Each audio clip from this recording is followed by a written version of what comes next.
À ce deuxième sommet des chefs d'État de la Commission climat du bassin du Congo, tenu par visioconférence, le Premier ministre Anatole Koliné-Makosso a représenté le président de la République, Denis Sassou Nguesso. À ces assises, il a été relevé des avancées significatives dans l'opérationnalisation du Fonds bleu.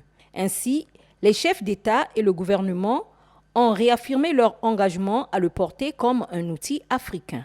De la banque de développement retenue pour la gestion de la ligne de financement Fonds bleu pour le bassin du Congo. Après les dites présentations, les chefs d'État et le gouvernement ainsi représentés ont, après examen, approuvé le plan d'investissement, le mécanisme financier et le schéma de gouvernance du Fonds bleu pour le bassin du Congo. C'est unanimement que les 16 États membres se rendront à la COP26 pour y faire entendre leur voix.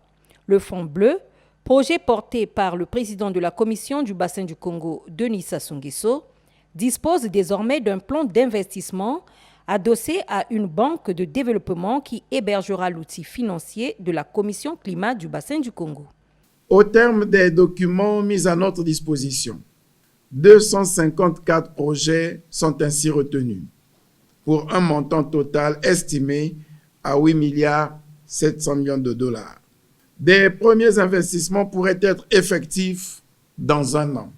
Lors de la 25e conférence des partis, tenue à Madrid en décembre 2019, j'avais plaidé en faveur du plan d'investissement et du mécanisme de financement du Fonds bleu pour le bassin du Congo.